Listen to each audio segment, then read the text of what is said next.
안녕하십니까. 어미 양자홀 우주론을 제안하고 있습니다. 이번엔 프록 22번 중간질량 블랙홀, 전자의 위치, 극저온 현상, 태풍, 압축된 공간에 대해서 설명해 보도록 하겠습니다. 중성자별, 블랙홀, 양자홀. 본 우주론에서 여러 번 설명했듯이 우리 3차원 세계의 물질은 이렇게 이루어져 있다. 그래서 거대 자이언트 스타가 탄생을 하고 이것이 뻥 터져야 됩니다. 알파가 뻥 터져야 됩니다.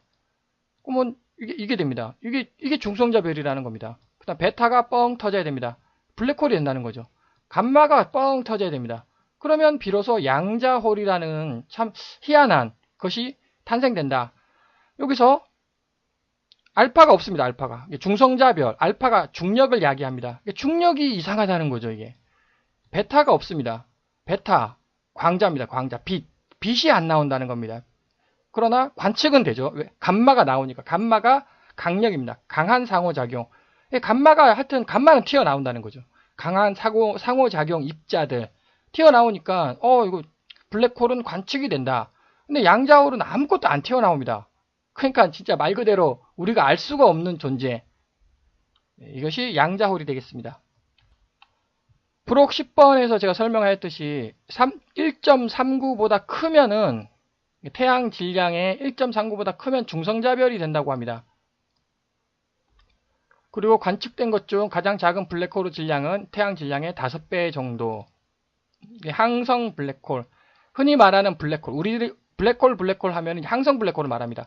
관측된 블랙홀 중 가장 큰 것이 36배라고 합니다. 우리 은하에 수천 개 존재를 한다. 수천 개 우리 은하에 관찰이 됐다. 중간 질량 블랙홀. 거의 발견되지 않는다고 합니다. 2200배 질량이 관측이 됐다고 하는데 이게 중간 질량 블랙홀을 이해를 못한다는 거죠. 성단 내의 거대한 항성들이 충돌하고 붕괴하여 형성되었다는 시나리오가 유력하다는 겁니다. 이게 모른다. 그래서 이제 초대 질량 블랙홀은 100억 배, 400억 배, 431만 배. 이거 차원이 다르죠. 초대 질량 블랙홀하고 이건 차원이 다른 겁니다. 초대 질량 블랙홀은 그게 K사이고 이것은 4차원 세계에서 중성자별이 우리 세계로 이렇게 툭 떨어져 나와 가지고 이제 반중력이 형성되면서 각종 리튬, 헬륨, 하이드로젠이 탄생되면서 이거 초거대 질량 블랙홀로 결국 바뀐다. 이거는 앞동상에서 여러 번 설명을 했었고 결국 무슨 뜻이냐? 이제 항성 블랙홀은 많이 관측된다는 거죠. 근데 중간 질량 블랙홀은 관측이 안 된다는 겁니다. 근데 또 초대 질량 블랙홀은 은하 중심에다 하나씩 있다는 거죠. 그럼 문제가 뭐냐? 왜 중간 질량 블랙홀이 발견되지 않느냐? 그 이유가 도대체 뭐냐? 그래서 가장 작은 블랙홀 2008년 3월 31일에 태양의 3.8배의 블랙홀이 이렇게 관측이 됐다고 합니다. 그래서 제가 좌표를 한번 찍어봤습니다. 이렇게 차트를 한번 만들어봤는데 이게 뭐냐면 태양 질량이죠. 이게 태양 질량의 B 빼기 1. 태양 질량 1은 빼줘야 되니까. 그러니까 아까 앞에서 1.39, 1.39에서 빼기 1 하니까 0.39. 요게 이제 이 숫자가 되면 0.39 숫자가 되면은 중성자별이 탄생한다는 겁니다. 그리고 분명 그 태양의 3.8배 관찰이 됐다고 했으니까 가장 작은 게 또 빼주면 2.8이 됩니다. 점을 찍었습니다. 그래서 앞에서 37배 큰 거 발견됐다고 했으니까 빼기 1을 해줍니다. 36배. 그래서 이거를 제가 지수함수로 표현해 봤어요. 이거 지금 지수함수가 너무나 잘 맞지 않습니까? 이게 지금 이렇게 이게 3.8배 3.8배가 정확하다고 한다면 36배 이거 좀 36배가 아니라 33배 33배 정도 36배나 33배나 그게 그거다고 할 수 있으니까 즉 이게 너무나 잘 맞다는 겁니다. 이게 뭔가 특징이 있다. 요게 중성자별이에요. 이 영역이 명확한 확실한 중성자별 영역입니다. 여기가 확실한 항성 블랙홀. 우리가 이제 수천 개 우리 은하에 수천 개 관찰이 됐다는 겁니다. 항성 블랙홀이. 그런데 얘는 이제 중간 질량 블랙홀이라고 할 수 있습니다. 그 왜 중간 질량 블랙홀이 관찰이 안 되냐? 뭔가 있다는 거죠. 그래서 이게 알파가 터진 겁니다. 알파가 뻥 터져서 중력이 탈출 못한다. 이거 베타가 뻥 터져서 빛이 탈출을 못한다. 이게 감마가 터진 겁니다. 이게 감마가 터져가지고 그 어떠한 것도 관찰이 안 됩니다. 그러니까는 중간 질량 블랙홀이 관찰이 안 된다. 논리가 그럴듯합니다. 그래서 이거를 직선으로 이렇게 표현해 봤습니다. 이렇게. 이거는 이제 지수고, 이건 로그 그래프, 로그 차트 1, 10, 100, 로그죠. 네, 이렇게 직선으로 이렇게 연결된다는 겁니다. 이게 중성자별, 블랙홀, 양자홀, 자연스럽게 설명이 됩니다. 중간 질량 블랙홀에 대한 증거는 초대 질량 블랙홀이나 항성 블랙홀에 대한 것보다 적다. 적다가 아니라 매우 적다. 매우 적다입니다. 알지를 못합니다. 중간 질량 블랙홀이 어떻게 생성되었는지에 대해서는 아직 명확한 설명을 하지 못하고 있다. 설명이 안 된다는 거죠. 예를 들어서 이 중간 질량 블랙홀이 여기 보면은 36배라고 하지 않습니까? 그러면 예를 들어서 블랙홀이 있다. 2.8배. 2.8배가 몇 개가 있어야지? 한 16개? 14개 정도? 14개 정도가 이제 여기 그러니까 이게 말이 안 된다는 거죠, 이게. 이게 36배니까 1000배라고 하죠. 1000배면은 이게 30개가 블랙홀 30개가 충돌을 해가지고 해야지 1000배가 만들어질 거 아닙니까? 이게 말이 안 된다는 거죠. 기존 설명으로 설명이 그래서 아직 명확한 설명을 아무도 하지 못하고 있다는 겁니다. 2015년 36배하고 22배, 29배 두 블랙홀이 충돌을 했습니다. 그래서 이제 중력파를 검출했고, 이게 좀 떠들썩했습니다. 36배, 이게 블랙홀이죠. 항성 질량, 항성 블랙홀.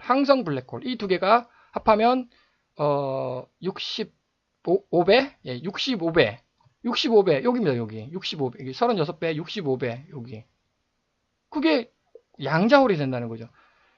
그래서 이게 양자홀이 될 것이며 이 두 개가 충돌을 한 결과, 물론 이제 2015년에 충돌했으니까 뭐 설마 1년, 2년 사이에 이게 양자홀이 별로 짠 바뀌는 건 아닐 거고 한 수만 년, 수만 년을 흘려야 되겠죠. 수만 년 뒤에는 관찰이 안 된다는 거죠, 이게. 그래서 지금 기대는 이것이 있으니까 이제 이 두 개 충돌로 인해 가지고 중간 질량 블랙홀에 대한 연구가 활발하게 진행되지 않겠느냐. 중간 질량 블랙홀이 정체가 파악되지 않겠느냐고 하지만 양자홀로 바뀌어가지고 이게 안 된다는 거죠, 이게. 측정이 안 된다. 안 될 것이다. 그래서 제 논리는 중간 질량 블랙홀은 양자홀이다. 양자홀이 되겠습니다. 관측이 안 된다는 겁니다, 이게. 아무것도 관측이 안 됨. 그럼 어떻게 하면 이걸 발견할 수 있을까? 사실 발견할 길이 없는 거죠. 딱 하나밖에 없습니다. 공간이 앞에서도 여러 번 설명했듯이 그거는 여기서 압축된 은하의 모양, 태풍 압축된 공간에서 제가 또 추가적으로 설명을 하도록 하고 이 공간이 흡수가 된다는 거죠. 빛도 빨려 들어가고 중력도 빨려 들어가고 빛도 빨려 들어가고 강한 상호작용도 빨려 들어가고 공간도 빨려 들어가고 이렇게 튀어나오는 것 뭔가가 튀어나와야지 관찰이 될 거 아닙니까? 그래서 만약에 이게 사실이라면 이게 만약에 제 논리가 사실이라고 한다면 제 우주론을 열심히 연구하면 이게 발견할 수 있는 방법 아이디어가 튀어나오지 않을까 한번 제안을 해보겠습니다. 공간에 대해서 설명해 보도록 하겠습니다. 앞 동영상에서 스핀 가공 동량 페르미온 보존에 대해서 설명해 봤었습니다. 이거의 연장선으로 여러 번 설명했던 그림, 우리 공간이 빨간색으로 펼쳐져 있고 어미 양자홀이 존재하고 그래서 이거 여기가 우리 세상입니다. 우리 공간 왼쪽에 벽으로 막혀 있고요. 그래서 이렇게 포물선 형태로 이렇게 포물선의 좌측 이해할 수가 없습니다. 포물선의 우측 이해할 수가 없다. 그것이 어미 양자홀이 이렇게 자기장을 뿜어냅니다. 그러니까 그 자기장이 우리 전 우주를 휩쓸고 지나갑니다. 이렇게 표면을 따라 막 빛의 속도로 휩쓸고 지나갑니다. 그래서 골짜기를 좀 기억을 해주시고 앞 동영상에서 설명한 바와 같이 이게 XYZ 우리 공간 이게 우리 공간이 되겠습니다. 우리 공간의 업스페이스, 우리 공간의 다운스페이스 이게 있고요. 전자는 이쪽에 위치한다. 우리 공간에 위치하지 않고 그래서 이게 업스핀, 이게 다운스핀이 되겠습니다. 그래서 전자를 뭐 업스핀 아니면 다운스핀 딱 두 가지 중에 하나만 가지니까. 그러면 한번 전자를 실제로 이 전자를 이렇게 그리니까 한번 실제로 여기다가 넣어보자. 그래서 한번 넣어보겠습니다. 이거를 여기다 넣었습니다. 이렇게. 그러면은 여기 제가 설명했던 논리가 안 맞죠? 왜냐하면 여기 그 어미 양자호르 자기장이 그 표면을 따라 가지고 쫙 흘러갑니다. 그러면은 도는 게 팽 돌아야지. 비서적으로 팽 돌아야지. 이렇게 돌아야 됩니다. 이렇게. 그러니까 얘는 이렇게 돌지 않았습니까? 아, 이건 틀렸다. 여기도 마찬가지. 이것도 틀리게 되는 거죠. 그런데 여기서 또 한 가지 생각해 줘야 될 점은 여기 n입니다. 이게 n. 즉 우리 공간 이게 양자화가 되는데 여기 앞면이 손수건의 앞면이 n극입니다. 뒷면 손수건의 뒷면이 s극입니다. 그래서 공간은 손수건 앞면과 손수건 뒷면 모두가 공간 아닙니까? 그러니까 공간은 중성이죠. 얘는 중성, 즉 이거는 중성이라는 겁니다. 그래서 앞면과 빨간색과 뒷면 파란색. 그래서 여기 앞면이니까 앞면에 위치하죠. 당연히 우리 세상의 물질은 앞면에 위치해야 됩니다. 그래서 골짜기 고래에서 여기 n극입니다. 여기 또 s극이란 말이죠. 그러니까 뭔가 또 얘는 그럴듯하다. 여기는 n극이죠. 얘는 s극입니다. 얘는 뭔가 그럴듯하다. 근데 회전 방향이 틀렸다는 거죠. 그러면 이쪽으로 한번 놔둬 보겠습니다. 요거는 뭐 n극, s극 다 틀렸고, 이게 다 틀렸다기보다도 좀 이상하고, 얘 또 회전 방향도 이상하죠. 이렇게 돌아야 되는데, 이렇게. 얘는 이렇게 도니까, 아, 위치 이것도 아니다. 이것도 아니다. 그러면 또 세 번째로 이렇게 배치를 시킬 수가 있습니다. 이게 세 번째 배치. 왜냐면 가로, 세로, 높이 4차원, 세 번째로 배치를 시키면 이게 무슨 그림이냐 하면 좀 이해하기가 힘들겠는데, 여기 이렇게 직선, 이거를 이해하기가 좀 힘들겠는데, 여기서부터 여기까지는 원자 두께 아주 짧은 겁니다. 그러니까 원자 두께 정도밖에 안 되니까 왼쪽에 전자 하나, 오른쪽에 전자 하나 이게 들어가면 이제 만땅 차게 되는. 왜 원자 두께밖에 안 되냐? 제가 여기를 큼지막하게 이렇게 표현하겠습니다. 이게 이 골짜기 폭이 원자 두께라는 거죠. 그 원자 두께밖에 안 되는 이유는 얘가 이렇게 500원짜리 동결이 엄청나게 휙 감는다는 거죠. 그럼 똘똘똘 감아버리면 얘 두께가 얘 너비가 점점점 줄어들지 않겠습니까? 예를 들어서 여기 폭 이렇게 그게 원자 두께라는 거죠. 그러면 훨씬 더 감아버리면 얘하고 왼쪽에 그 천하고 오른쪽에 천하고 딱 붙어버리는 거 아니냐? 그 붙지는 않죠. 왜? 앞면 n극이니까 이쪽도 n극입니다. 이쪽도 n극입니다. 전부 다 앞면이 n극이에요. 그러니까 어미양자홀이 엄청나게 말아버리니까 다다다닥 붙게 되는데 n극과 n극이니까 약간 공간이 있는 겁니다. 전 우주에 걸쳐가지고 좌측막과 우측막이 이렇게 이걸 좌측막이라고 하겠습니다. 이걸 우측막이라고 하겠습니다. 이렇게 이게 좌측막, 우측막 이게 안 붙는다는 거죠. 이게 붙을 수가 없다. 왜? 극이 같으니까. 거기에 이제 우리가 원자들 한 개 이렇게 그 사이에 한 개만 이렇게 배치되는 것이고요. 그러면은 이제 요 길이 하늘 방향, 모니터의 앞면 방향으로 혹은 뭐 하늘 방향으로 이게 쭉 뻗어 있는 겁니다. 그게 이제 온도라는 거죠. 그 온도가 0켈빈부터 뭐 수십억 도 엄청나게 뻗어 있죠. 그런데 여기 맨 밑바닥 0켈빈. 0켈빈은 이렇게 휘어져야 되는 거 아니겠습니까? 그래서 이게 좌측막, 우측막 둘 다 n극이고 이게 막 억도까지 막 쭉 솟아 있습니다. 우리는 알 수는 없습니다. 왜? 온도도 모르는데 온도가 왜 존재하는지도 모르는데 그 온도의 근원을 제가 설명을 하고 있는 거니까 이해할 수는 없으나 그림은 그릴 수 있다. 여기가 이제 0켈빈이라는 거죠. 즉 얘가 그 온도 방향으로 높이 방향이죠. 그 손수건의 높이 방향으로 엄청 수천억 도까지 직선으로 쫙 뻗어 있고 맨 끝 극저온. 극저온에서는 당연히 이렇게 휘어져야 되겠죠, 이제. 이게. 그래서 이제 우선 여기 그 극저온보다 높을 때, 평상시일 때,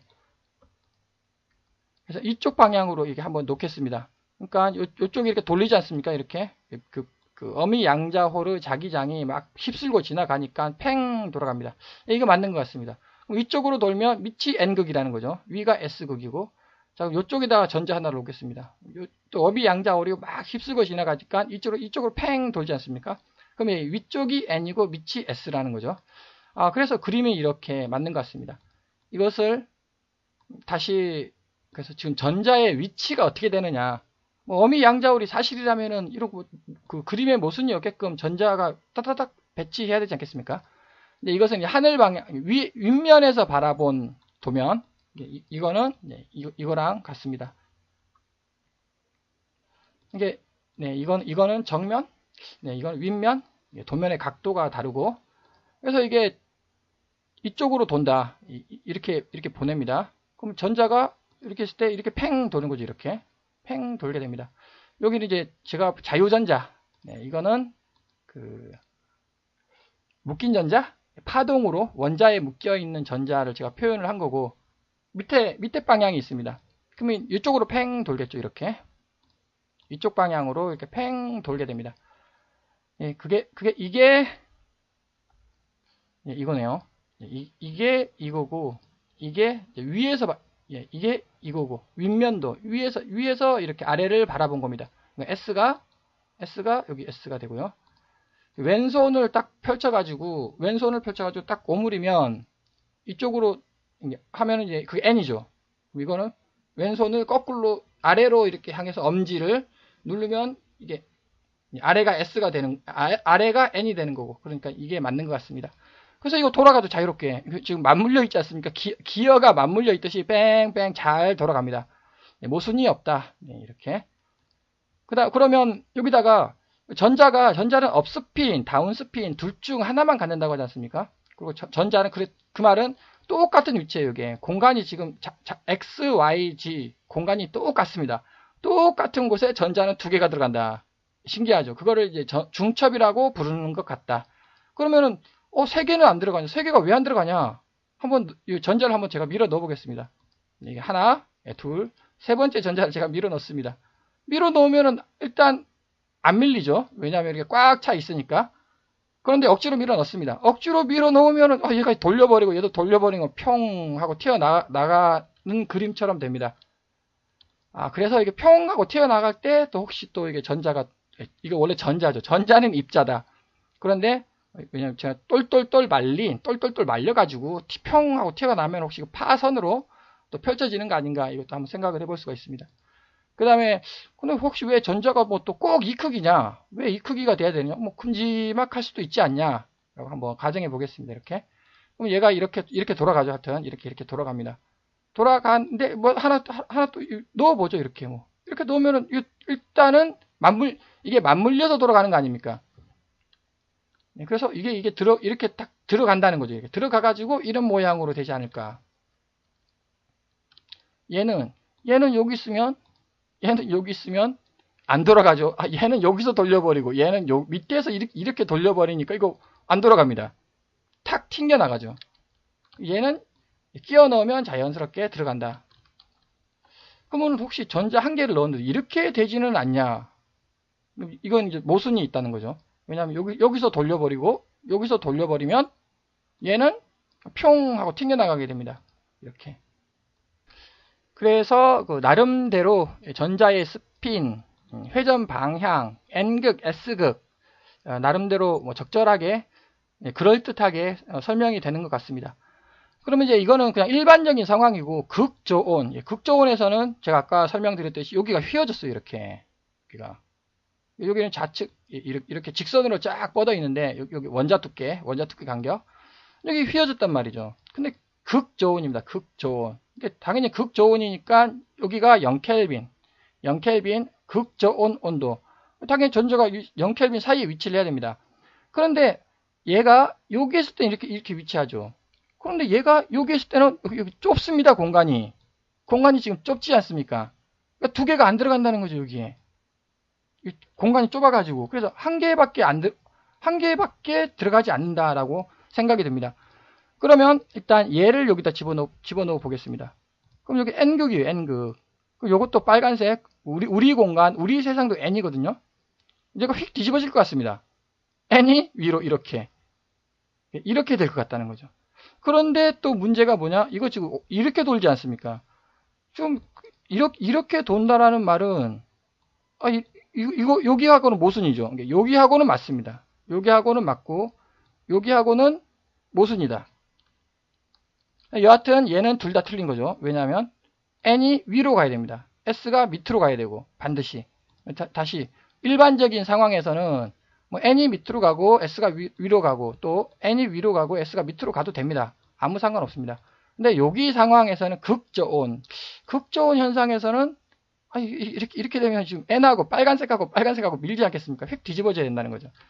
그래서 일단 이게 맞는 것 같은데 약간 오른쪽으로 이게 그러면 지금 이쪽으로 돈다고 하지 않습니까? 그러면 논리가 이쪽이 돼야 되거든요. 이렇게 돼야 이렇게 팽 도는데 왜 하필 오른쪽으로 치우치냐? 그거는 또 설명하기가 조금 난해한 것 같고 그래서 또 다른 아이디어 이게 밑으로 내려오면 자 다시 여기서 왼쪽에서 이렇게 돌리지 않습니까? 근데 이거 더 밑으로 내려오면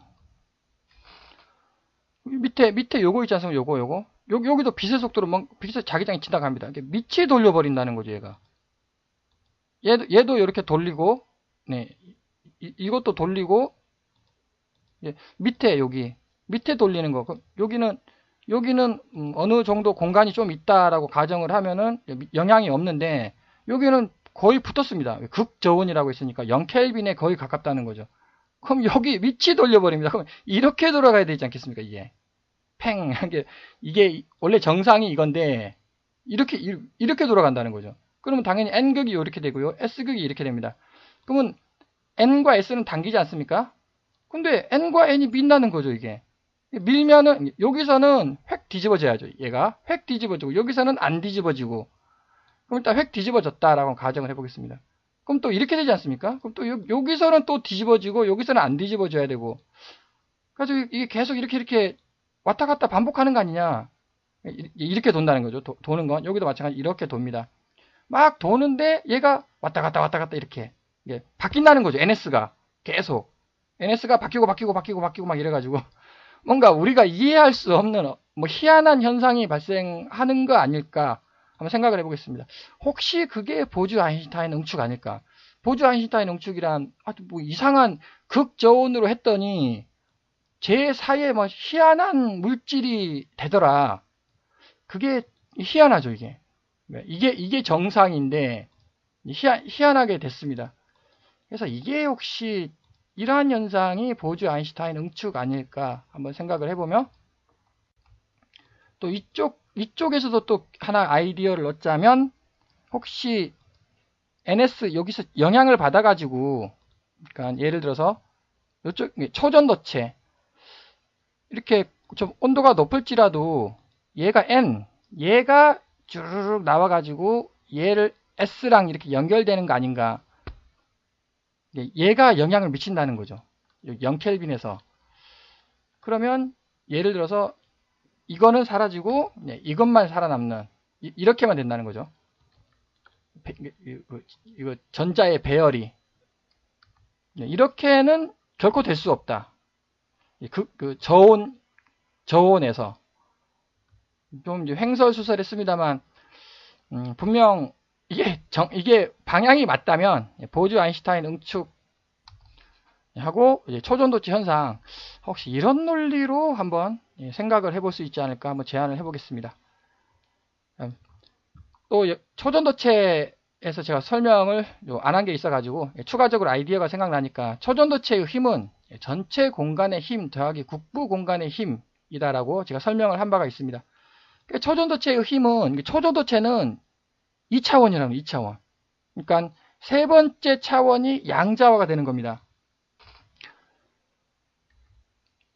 똑같은 논리로 네 번째 차원이 양자화 되는 것이 이제 우리 우주라는 거죠. 우리 우주. 절대 중력의 힘은 전체 공간의 힘 더하기 국부 공간의 힘. 설명 좀 해보자면 10장 초전도체 이제 설명을 할 때 이제 그림 각종 이렇게 초전도체 이상현상이 나타나는 이유는 이게 전체 공간으로 방음막이 형성되어 있다는 겁니다. 이렇게 전체 공간, 그리고 국부 공간이 이렇게 있다는 거죠. 이 그림을 이제 제가 새롭게, 원래는 이렇게만 설명했는데 이제 그림을 새롭게 제가 집어넣었습니다. 그러니까 1종 초전도체하고 2종 초전도체의 차이는, 1종 초전도체는 이게 자기력이 이게 못 뚫는다는 겁니다. 그러니까 어찌 보면 요 자석이 약하다. 자석이 약하면 못 뚫는 거죠. 전체 방어막을. 근데 자석이 강하다. 강한 자석, 센 자석을 넣었다. 그러면은 얘를 뚫을 수 있지 않겠습니까? 이렇게. 얘를 이렇게 탁 뚫는다는 거죠. 그럼 통과합니다. 근데 통과하는데 여기 두 번째 국부 자기장이 있다는 겁니다. 이게 로컬. 얘를 못 뚫는 거예요. 그러니까 얘를 피해 가지고 이쪽으로 이렇게 흐르는 거 아닌가. 그럼 전체 공간의 방어막, 국부 공간의 방어막, 이거 2차원입니다. 2차원 세상. 그래서 2차원 세상을 만드는 것이고, 똑같은 논리로 3차원 세상을 만드는 우리 우주, 결국 4차원 어미 양자홀이 3차원을 양자시키는데, 이게 전체 공간의 방어막이라는 거지. 이게 이렇게 전체 공간의 방어막이 있고, 그래서 그 전체 공간의 방어막을 뚫은 겁니다. 외부 입자가, 외부 입자죠. 외부 입자가 전체 공간의 방어막을 탁 뚫은 거죠. 이렇게. 뚫으면, 이렇게, 제가 장시간 설명했던 현상들이 나타나는 것이고, 그 다음에 요 밑에 국부 자기장, 국부 공간의 방어막이 있다는 것입니다. 그래서 이게 밀게 되는 거죠, 이렇게. 예를 들어서 태양 보더라도, 태양이 국부 자기장 뽑아내고 전체 자기장 뽑아내지 않습니까? 그리고 지구도 마찬가지죠. 지구도 전체 자기장이 있고 이렇게 전 영역의 자기장이 있고 국부적으로 또 자기장이 나온다고 하지 않습니까? 이게 국부 자기장이 되겠습니다. 그래서 초전도체 현상, 그림상으로 1종 초전도체, 2종 초전도체 이렇게 설명을 할 수가 있고, 추가적으로 은하의 모양, 태풍, 압축된 공간, 그걸 설명하기 전에 또 한 가지 더 제가 설명할 게 있어서, 제가 옛날에 절대 중력과 양력은 같다고 했는데, 방금 그 현상을 설명을 하다가 보니까 힘의 벡터가 있습니다. 이게 무슨 말인가 하면, 이게 지구가 있습니다. 지구가 어미 양자홀이 지구를 당깁니다. 당기니까 이렇게 밑으로 뽕 빠져야 되겠죠. 근데 공간이 지금 떠받치고 있지 않습니까? 공간이 얘를 못 빠지게, 밑으로 뿡 못 빠지게 떠받치고 있습니다. 이게 떠받치고 있죠. 그러니까 공간에 힘이 있다는 겁니다. 근데 공간의 힘이 어미 양자홀이 전체 공간을 똘똘똘 말아가지고 당기고 있지 않습니까? 전체 공간을 확 당기고 있죠. 그래서 힘의 벡터가 이렇게 됐습니다. 요거 이렇게. 왜냐면 어미 양자홀이 공간을 당기니까. 그런데 어미 양자홀이 또 국부 공간을 펼쳐서 밀어냅니다. 이렇게. 그래서 이게 이 두 개의 힘의 벡터가 일치한다. 그래야지 이제 정상 상태, 변하지 않는 상태가 되니까 이렇게 될 것 같습니다. 그러면 얘를 보면은 얘가 이렇게 빨간색으로 당깁니다. 얘가 중력이 이렇게. 그럼 공간이 얘가 또 이렇게 공간에 힘이 있고, 그 다음에 얘는 국부 자기장의 공간의 힘, 얘가 있고, 그리고 또 이게 제가 화살표를 좀 방향을 복잡하게 좀 그렸습니다. 이게 무슨 말인가 하면, 이게 좀 설명이, 계산이 간단하지는 않은 것 같다라는 것을 한번 제안 드리겠습니다. 옛날에는 이전 동영상에서는 절대 중력과 양력이 같다, 계산은 매우 간단하게 될 것이다 라고 제안을 했는데, 그 제안은 취소를 하고, 계산이 생각해보니 많이 복잡할 것 같다 라는 뜻이 되겠습니다. 제6장에서 이제 은하 나선팔 중력 렌즈, 은하 나선팔의 회전 속도 문제, 중력 렌즈 현상에 대해서 세부적으로 설명해 봤습니다. 그래서 자식 양자호르 사건의 지평선은 육각형 모양일 것이다를 한번 제안을 해보겠습니다. 육각형 모양, 이해하기 힘들겠지만 블랙홀, 우리가 생각하는 블랙홀은 작습니다. 매우 작습니다. 어마어마하게 작습니다. 우리가 생각하는 블랙홀은.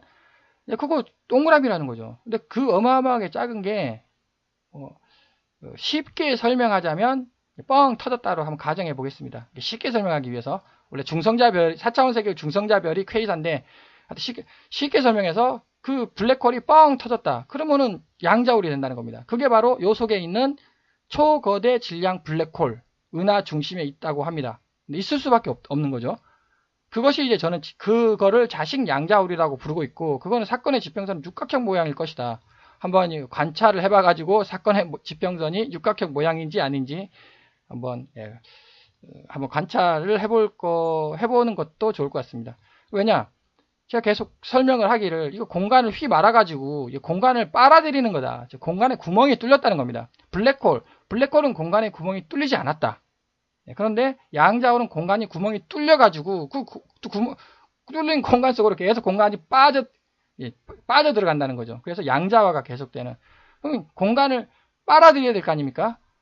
사건의 지평선이 원이 돼서는 헛돈다는 겁니다. 이게 회전을 시켜가지고 빨아들여야 되는데 육각형이면 육각형이 렌치 역할을 해가지고 공간을 휘 돌린다는 거죠.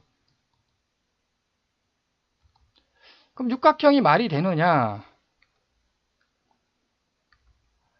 여기가 우주 슈퍼보이드 1억에서 2억 광년 정도 되는 겁니다. 이 모양이 지금 육각형처럼 보이지 않습니까? 이게 이렇게 육각형처럼 보이죠.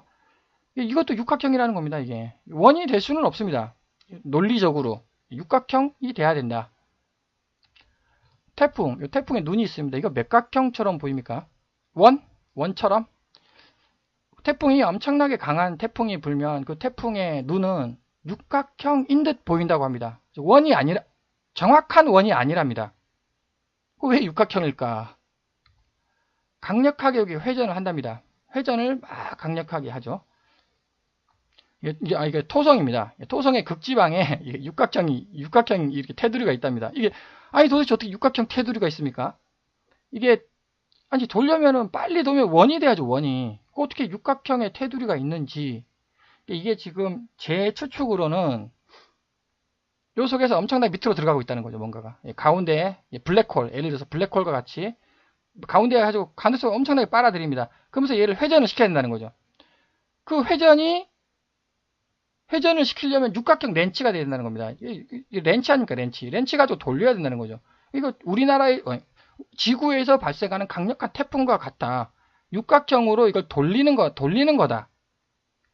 즉 정확히 말하자면 얘가 돌아가기 때문에 얘가 도는 게 아니고 가운데에서 엄청나게 속으로 들어간다는 겁니다.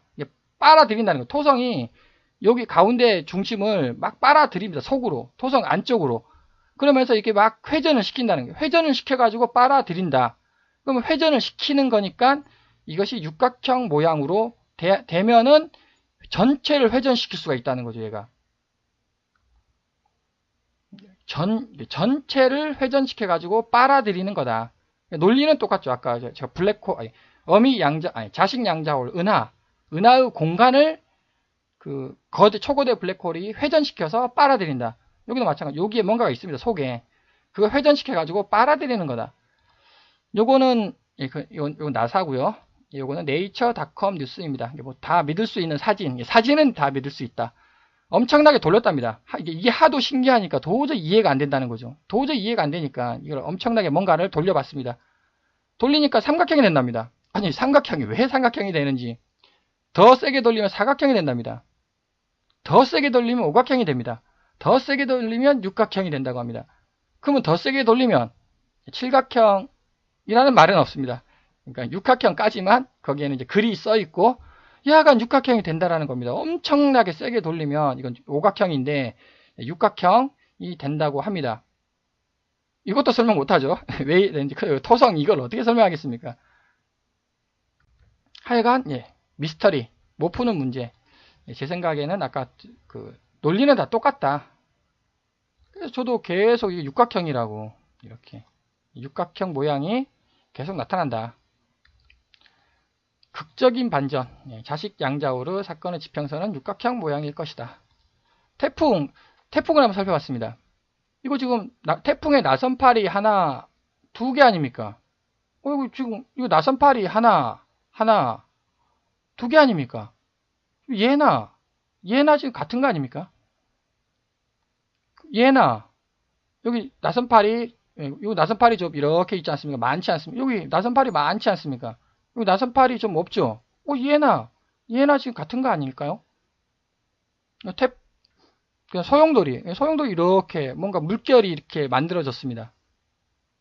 여기는 휘몰아치는, 물론 얘는 뭐 좌측 그 물결하고 우측 물결하고 뭐 만나가지고 막 엄청나게 휘몰아친다, 이렇게도 말할 수 있겠지만, 뭐 여하간 형태만, 모양만 한번 살펴보자면, 얘나 지금 같은 거 아닙니까? 얘하고 같습니다. 얘하고 얘? 뭐 얘하고 지금 같지 않습니까? 모양이. 그래서 지금 이게 태풍도 우리 지구 공간을 양자화시킨다 라고 한번 설명해 보겠습니다. 그래서 그게 두 개가 있다는 거죠. 은하에서도 첫 번째 공간이 양자화되는 게 있고, 두 번째 요 물질이 이렇게 케플러의 법칙에 따라 가지고 이동하는 게 있고, 공간 양자화, 그 다음에 행성들 그 직진 이동, 두 가지가 여기 마찬가지. 태풍도 공간을 일단 첫 번째 양자화를 시킵니다. 두 번째, 여기 이제 수증기들이 막 이제 자기 스스로 이동을 하겠죠. 이제 회전에 의해 가지고. 그 두 가지가 있다. 그 둘 중에 하나, 공간 양자화를 저는 설명을 하는 것이고, 그 태풍이 탄생을 하려면 공간을 휘말아야 하는 최소 에너지가 할 것 같습니다. 공간을 휘말아야 되니까. 공간을 휘말아야 하는 최소 에너지가 존재한다. 그 다음에 최소 에너지보다 낮으면 태풍이 탄생 안 한다는 뜻이 되겠습니다. 태풍의 진로, 공간 밀도가 낮은 곳으로, 즉 공간 양자화가 쉬운 쪽으로 이동되는 거 아닌가. 예를 들어서 뭐 여기가 공간이 좀 그 압력이나 온도에 따라 가지고, 예를 들어 공간이 좀 두껍다. 이해는 안 되지만 공간이 좀 두껍다고 한번 가정을 해보겠습니다. 여기는 공간이 얇다 가정해보죠. 그럼 얘가 태풍이 공간을 말아야 돼요. 똘똘똘 이렇게 똘똘똘 말아야 되지 않습니까? 말기 쉬운 쪽 이쪽으로 간다는 겁니다. 왜? 공간이 좀 얇으니까, 여기 공간이 두꺼우니까 이쪽으로 안 가죠. 이쪽으로 간다는 겁니다. 태풍이. 그래서 이것 때문에 이것을 놓쳤다. 기상청에서 기상 예측할 때, 시뮬레이션 할 때, 이것 때문에 좀 태풍의 진로가 안 맞는, 많이 이거를 넣으면 혹시 태풍의 진로를 좀 더 정확하게 예측할 수 있지 않을까 한번 제안을 해봅니다. 태풍의 소멸, 태풍의 힘이 작으면 공간이 풀어져 버린다는 거죠. 태풍이 순식간에 사라진다.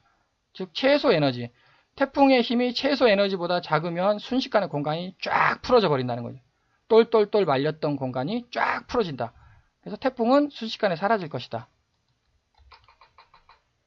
나선팔의 모양은 중력 렌즈 은하의 모양과 같다. 무슨 말인가 하면, 중력 렌즈 현상이 있는데, 여기는 왜 두 개입니까? 두 개로 나타납니까?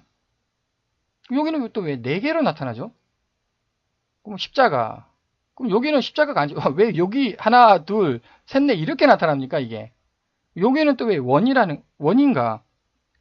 무슨 뜻인가 하면, 저도 중력 렌즈 현상 맞는데, 왜 이리 모양이 다양하냐는 겁니다. 그 뜻이. 제가 볼 때는 나선팔의 모양하고 중력 렌즈 은하의 모양하고 같은 거 아닌가? 지금 이거 두 개지 않습니까? 하나, 둘, 좌측, 우측. 지금 이거 하나, 둘. 좌측, 우측 비슷하게 나타나는 네 개지 않습니까? 하나, 둘, 셋, 넷, 네 개. 이거 뭐 한 네 개? 하나, 둘, 셋, 넷. 혹은 뭐 이게 네 개라고 하죠. 이거를. 네 개. 이 은하에 있으면 이렇게 네 개 보이는 것이다. 그럼 얘는 왜 이렇게 두 개가 이렇게 모여 있느냐? 예를 들어서 이거 여기 보면은 여기는 널찍하지 않습니까? 이렇게 여기 하나, 둘, 셋, 네 개가 이렇게 붙어 있지 않습니까? 그러니까 여기는 붙어 있게 되는 거죠. 이렇게 여기하고 여기 널찍하게 있는 거고, 여기 널찍합니다. 그 다음에 여기 원은 구형, 타원형 은하, 나선팔이 없는 은하일 경우에는 이제 원이 나타나는 것이고, 불균일 이런 것들은 이제 반드시 원일 필요는 없는 거죠. 타원형도 뭐 국부적으로 또 밀도가 낮은 것도 있고 밀도가 높은 것도 있을 거니까, 이렇게. 그래서 예를 들어서 은하가 4개인 이유, 하나, 둘, 셋, 넷, 나선팔이 4개니까 좀 유치한 것 같은데, 또 뭐 이게 진실일 있을 수도 있으니까 한번 제안을 해보겠습니다. 그 다음에 또 이게 중력 렌즈가 이렇게 은하 나선팔 제가 설명을 할 때 우리는 이것밖에 모릅니다. 이게 XYG 공간, 이게 밖에 모른다는 거죠. 분명 A 방향으로 우리가 알 수 없는 네 번째 방향으로 푹 들어갑니다. 들어갔는데 우리는 이건 이해를 할 수가 없다는 겁니다. 우리는 3차원 XY G밖에 모른다. 실제 현상은 이렇게 들어간다. 그러면 우리가 어떻게 인식을 해야 될까? 우리 세상에 XYG 우리 세상에 어떻게 나타나는 것일까? 그게 이렇게 나타나는 거 아닌가? 이게 딱 봐도 중력 렌즈 같죠? 이게 무슨 뜻인가 하면 일단 앞에서도 설명했죠. 공간의 두께 혹은 공간의 그 압축성. 여기는 공간이 압축 안 됐습니다. 근데 여기 오면 공간이 많이 압축되지 않습니까? 여기는 더욱더 압축됐다는 겁니다. 더욱더 압축이 됐다. 그래서 그거를 그 좌표 변환 혹은 투영 지금 이렇게 되지 않았습니까? 이렇게 이거를 이쪽 그 초록색 우리 방향으로 투영을 시킵니다. 이거를 우리 방향으로 투영을 시키면 우리 세상 XYZ에서 이렇게 공간이 두꺼워지게 된다는 거죠. 사실 여기를 투영을 시키면 얇죠. 이렇게 얇습니다. 공간이. 여기는 엄청나게 두껍습니다. 투영을 시키면 이렇게 우리 공간으로 초록색으로 투영을 시킨다. 그럼 코사인 세타를 해야 되겠죠. 그럼 이 공간이 엄청나게 두껍다는 겁니다. 공간이 두껍다. 공간이 얇다. 자유롭게 공간의 밀도가 얇다. 자유롭게 간다는 거죠. 빛의 속도로. 공간의 밀도가 두껍다. 그 가기 힘들다는 겁니다. 움직이기 힘들다. 그 공간에 휩쓸린다. 그러니까 이게 리지드 바디 스페이스 아니냐. 리지드 바디 여기가 공간이 두꺼운 거죠. 공간의 밀도가 두껍다. 공간의 밀도가 낮다. 그럼 여기 가운데 여기 요 사이는 뭐 적절히 공간의 밀도가 있다. 이거는 리지드 바디입니다. 리지드 바디 이거는. 리지드 바디라는 말은 공간이 밀도가 두꺼워 가지고 요거 행성들 있지 않습니까? 여기 가까이에 여기 가운데 있는 여기 애들 막대나선 이런 거. 여기 가운데는 공간의 밀도가 두꺼워 가지고 공간이 도니까 행성도 그냥 그 공간에 휩쓸려 가지고 따라준다는 거죠. 행성이 돈다가 아니라 공간이 돌기 때문에 행성은 그 공간에 갇혀 가지고 따라가는 겁니다. 리지드 바디 강체 운동이 될 수밖에 없다는 거죠. 이게 여기서부터 여기까지가 강체 운동이 될 수밖에 없고, 그럼 멀리 있는 건 여기 이 케플러 운동을 따르는 것이고, 요거는 그 중간 위크 이것이 강체 운동 아닙니까? 이렇게 가는 게 이 강체 운동과 여기 디스크 여기 사이 중간 위크 중간이니까 중간으로 이렇게 간다는 거죠. 그래서 이거 강체 운동 위크 중간 운동 요거는 그냥 우리가 생각하는 케플러 법칙을 따르는 노말 운동. 이거를 그림으로 표현하면 꼭 볼록 렌즈 같습니다. 그래서 이거를 우리 이렇게 그 A 방향으로 휘어져서 이렇게 압축된 거를 우리 방향으로 우리 세상으로 이렇게 이해해야 되지 않을까 한번 제안을 해보겠습니다. 이렇게 하면은 볼록 렌즈 형상도 이렇게 나타나는 거 자연스럽게 또 설명이 될 수도 있을 것 같습니다.